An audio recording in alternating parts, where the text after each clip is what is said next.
the daily weekly podcast in our new video podcast format. If you're watching on YouTube, if you're listening on Spotify or Apple Podcasts, then you want to go on YouTube, you actually have something to watch this time and not just a picture, because we're here. Hello. Yeah, we're all waving at you now. If you want to wave back, just let us know in the comments. I waved at you. That'd be nice.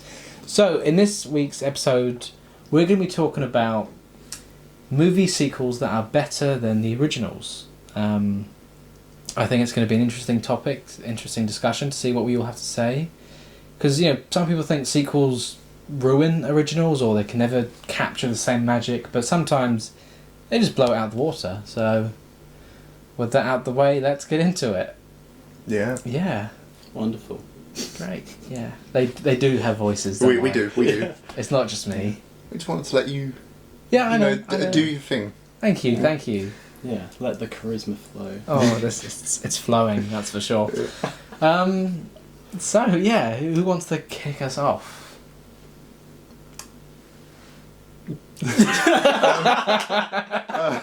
Take us. Okay, I'll go first. So, the first one on my list is Shrek 2. Now, I watched this film the other night and I was like, this is definitely a sequel that is better than the original. Yeah. It just adds so much to it. Like, on my notes I put, it expands the universe, introduces a lot more characters. I love the plot. Mm-hmm. And the final act, when Shrek is rushing to the castle to rescue Fiona. Oh. And the views, holding out for a hero, that's the perfect use. Yeah. Yeah. Giant gingerbread man. Oh, that was so That's good. fantastic. Yeah. Puss in Boots. Yeah. Yeah. Yeah. That's the first one he's in, isn't It is, Yeah. Yes, that introduces a key character to the franchise. Yeah, Antonio Banderas. Yeah. I just really like it. I think it had such a great cast, and in comparison, the first one to me, people like the first one, I get it, it's iconic. If it wasn't for that, there wouldn't be any sequels, obviously, but I don't think it holds up too well. I think if I had to rank them all, I would put Shrek 2, Shrek 3, then 4, then 1. What is that? No, there you go. No, for me it's 2, 1, 3, 4. I agree with that. The last one is awful. It is so bad, awful. but I just... How can you rate it above the first one? I mean, to me... What is wrong with you? I just... the first one is older than us. Only just though. Yeah. Wait, no, it's younger than me. Yeah. It's 20 years old. Yeah. 2001. Yeah, so I'm older than it, but... I'm about the same I'm age. I'm about older. the same... I'm Right, older. I'm confused. I've confused myself. It's an old film. It's the same age as us, I think, Not roughly. that old. No. I was going to say, when did films when we were born become old films? Yeah. 2021. Bloody hell. People born in 2008 are teenagers now. That's a Don't say horrible that. thought. Oh, God. 2008 feels like 4 years ago. I don't know. Yeah. It sucks. It does. Yeah. So, which one of you is going next? I'll go next. I'm going to steal one of yours. Back to the Future 2. I think it's just a funner adventure. The first one's fun and it's got its good moments, but I feel like the time travel stuff is better. I like the future stuff, and I don't know, it feels to me like they found their footing more with this one. Like they had the established characters and just the universe. Yeah, they definitely did more, Yeah. didn't they? They messed around with the time aspect a lot more, I think, and I think that worked quite well. Although it was set, wasn't the future 2020? 2015. 2015. Yeah. Oh yeah, Yeah. in school we had the whole Back to the Future Back to the Day, Future. yeah. Yeah. I'm kind of miffed that we don't have hoverboards, I know. I would have loved that. Or Although Jaws someone 37. did make one. Someone made like a hoverboard. Yeah. It essentially worked on magnets, so I don't think it could really move much. I mean Nike made the auto lacing shoes, didn't they? Yeah, they did. They're really cool. Yeah. I like them. I've seen some people make, the jacket that shrinks to fit Marty. Yeah. Yeah. Didn't that thing self-dry in the film as well? Yeah. Yeah. Yeah. Self-drying and Yeah. size adjusting clothes. That'd be very I dangerous mean, to what have. happened in 2015 in real life? It's... I can't really remember. I can't remember 2015. anything. What happened? What happened in 2015? We were still in school, weren't we? All I can remember is Avengers 2. Yeah. That's what I was about to 2015. say. Yeah, 2015. And Ant-Man. Yeah. Yeah, Ant-Man. Wow. Wow. One exciting year. I don't remember it being particularly good, to be honest. No, I can't think of anything major that happened. No. Yeah. Well, there we go. Back to the Future lied to us, people. It did.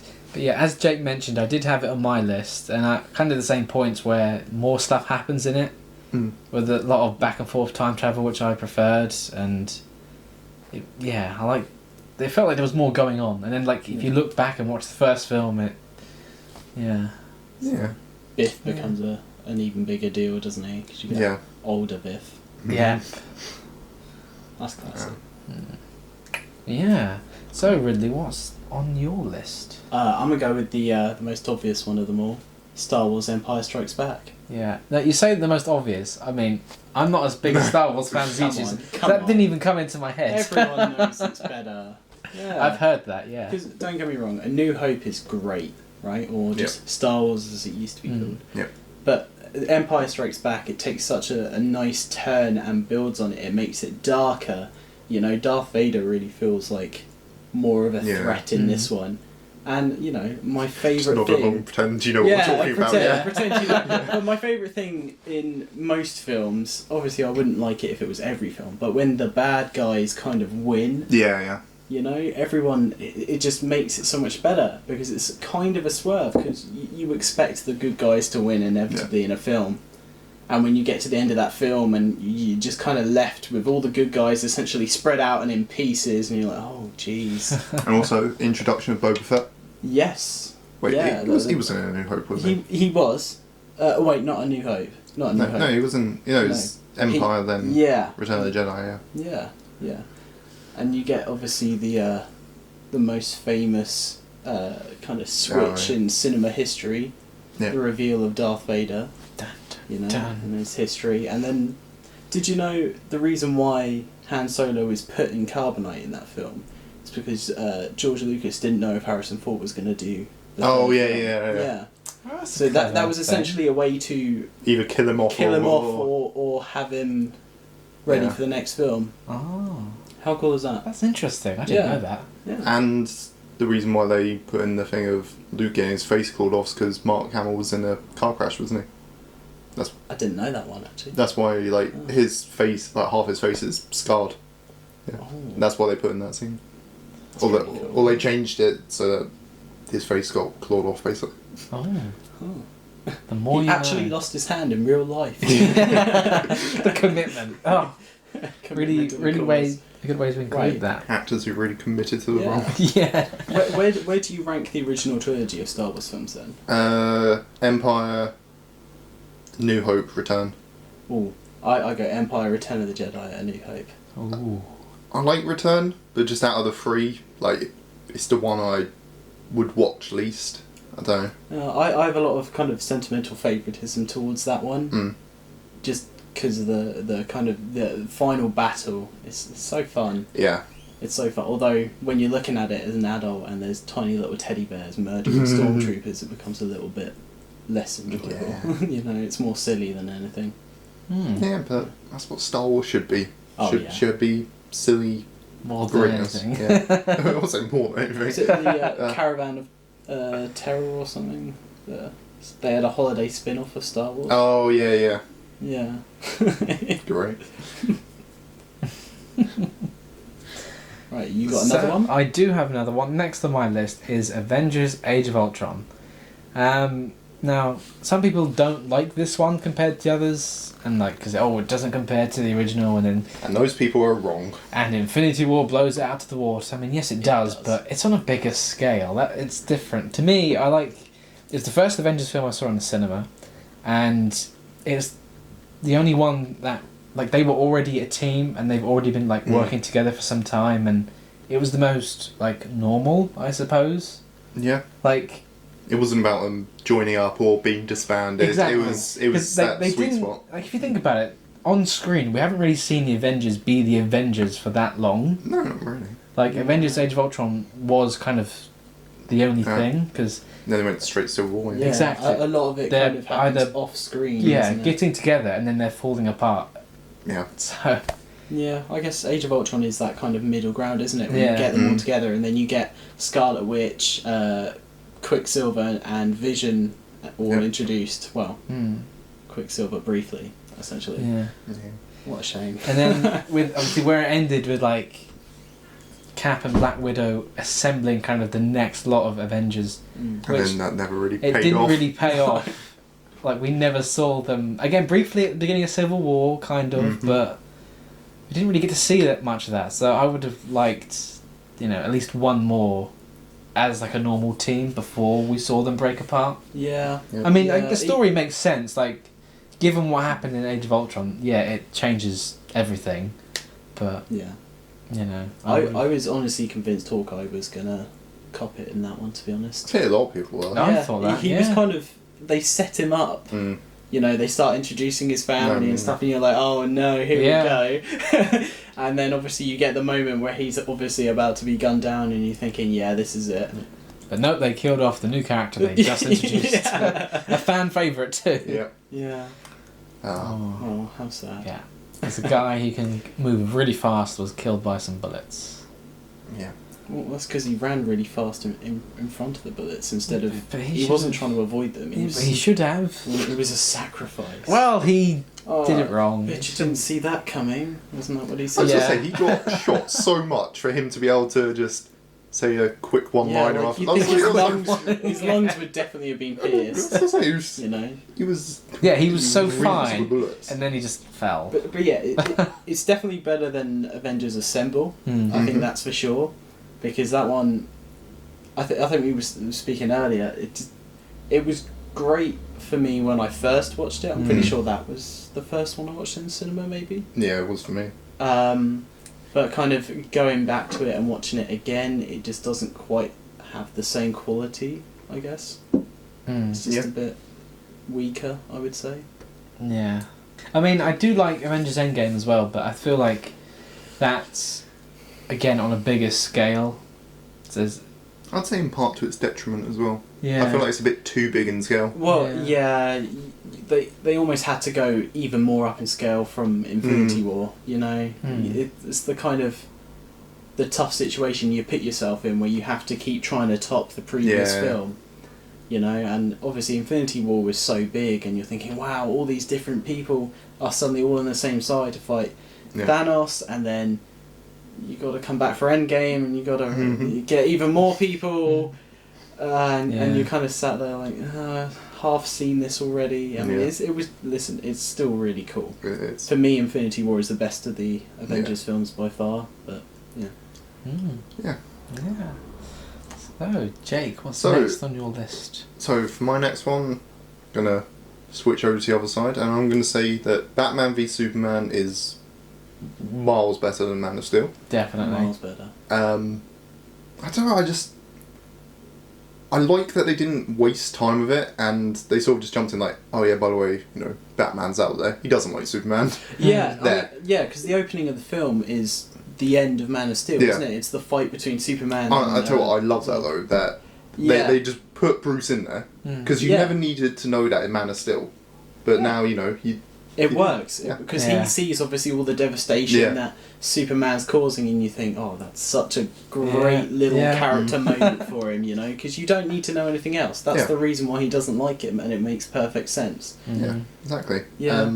I think Doomsday was a little bit wasted. Yeah, Wonder Woman felt weird to be added in there. Yeah, Kind of ham-fisted. Yeah. It is very much like this is your like proto Justice League film. Yeah. And then it's like, hey, we're gonna make a Wonder Woman film. Yeah. right? But What did you think of Lex Luger as Jesse Eisenberg playing him? I don't mind him. I think Yeah, I actually quite liked him. A lot of people really didn't like him Because he's different. Yeah, I mean, I get that he has a very particular style of acting that he kind of does for every role he's in. I thought it kind of worked. I like that they went like a different route of, he's a younger guy, he's a bit more eccentric, he's not just like a calculating billionaire, and, he's a bit he's not right in the head. I mean, he No. awakens a ancient Kryptonian alien, but Yeah.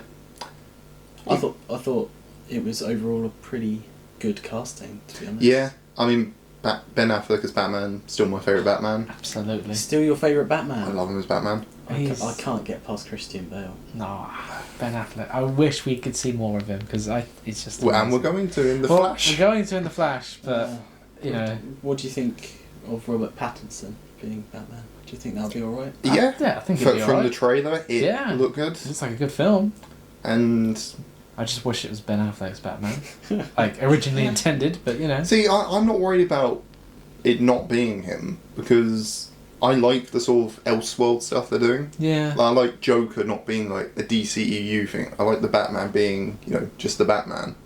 And I don't know. I'm with that. I like when you have, to kind of reference Loki, I guess. You got your main timeline, and then you got your little bits outside it. Yeah. Yeah, I like that. But yeah, Batman v Superman. Definitely, I agree. Yeah. Right, let me just... I forgot what... Wait, no, I know. I remember now. Right, yeah, so my next one was technically a sequel to a sequel. Thor Ragnarok. Yeah, which is 2017. Yeah. Yeah. Yeah. Yeah, I absolutely hate the first two Thor films. I think they're terrible. Yeah. Especially Dark World. Yeah. I think they're so awful. I did an MCU rewatch recently, and Right. it's just awful. They're painful to watch, aren't Thor is barely in the second one. He's in it for about 10 minutes. I didn't mind the Dark World, to be honest. I would put it out there. they? Would you like the Dark Elves? I didn't think it was that bad. It was terrible. Although Chris Eccleston is, Malekith. Yeah. Not bad. Eccleston's good. But yeah, like Thor Ragnarok, brand new director, Taika Waititi, he comes in and completely reshapes the kind of vibe almost of Thor. He makes him more comedic, which could have been a risk, because, you run that kind of worry of making him look really stupid and weak. But I feel like they towed the line pretty well, where he does look a bit stupid sometimes, but then that's kind of the glory of his character. Yeah. He's like the dumb hero. Yeah. But he's trying, Yeah. And then Mark Ruffalo as Banner, and not really Hulk so much was interesting. Yeah. Although I love the fight with Thor and Hulk as well. I think that was brilliant. And then Loki and Jeff Goldblum. Oh, it's just... Wow. Yeah, it was a really fun film. Yeah, it was so fun. And Led Zeppelin as the music in it. There was so much to love. It might be my favourite Marvel film, to be honest. It was my favourite for a long time, and out of all, after coming out the cinema to see it, that was when I wanted to see it again. I just needed to see it, because I thought it was really good. Yeah. I think the only one I saw multiple times in the cinema was Infinity War. I think I saw it 3 times. I saw Infinity War 4 times, I think. I saw Endgame 3 times. 10 hours of my life. And then... I just want to see... Most of them I see at least twice. I still haven't watched Black Widow. I haven't seen Black Widow. No. I've never seen a film in the cinema more than once, except for Logan, which I saw twice, but... I still haven't watched Logan either. Logan's good. That's good film. I'm still wanting to watch it. But yeah, I've never... I've wanted to rewatch films, but I've never done it, I don't think, no. Not in the cinema, anyway. Yeah. I went to see The Matrix for its 20th anniversary in the cinema. That was that cool. would have been good. That was really cool. Yeah. Yeah, I think they're doing... Coming up, they're doing a bunch of kind of re-showings, I guess, of older films. I'm pretty sure Empire Strikes Back is one of them. I think I've seen that being coming back out, yeah. I'm excited for that. I might try and go. I mean, they've done Back to the Future again a few times, haven't they? Yeah, Yeah. What was that thing with Back to the Future, that the original creator, he doesn't let anyone recreate or make a sequel until he dies or something? Yeah. Oh, yeah. Yeah, he got really funny about it, didn't he? Because I think, who owns the rights to Back to the Future now? Well, apart from him, what studio was it? I can't remember. Universal? I think so. I want to say Universal. I think a couple of years ago they wanted to... Paramount, maybe? It might be. Didn't they want to make a series or something. Yeah, they Oh, wanted to right. do something with the franchise again, but he was like, no, No, just not a leave it. chance. No. Yeah, I don't really know. But you can't do a direct sequel. It just No. No, I don't think that would be good at all. No. Honestly, I'd say just leave it. It's Yeah. it's the perfect little package, and yeah, I wouldn't. They're all old now. Anyway. I wouldn't want to see anything even set in the same universe. I think no. No. you just can't. So I think it's best. You know leave what it. I think they would do? I feel like they do something a bit like, I know it's not out yet, but the new Ghostbusters Yeah. film, you know, they Well, bring like in like a- Finn Wolfhard and some He of the other finds a famous DeLorean kid and actors. everything, yeah. Find it in an old garage or Yeah. something and accidentally go to the future, Yeah. or they'll go to the past and you'll That's get like such an idea a that they would do. CGI Michael J. Fox kind of thing going on, and you're like, oh. Yeah, be an old man Marty telling him all about it. Yeah. That's such an idea that they would do. If It you do is, that, it is. you know who to credit for the idea. Yeah, thank you. Oh.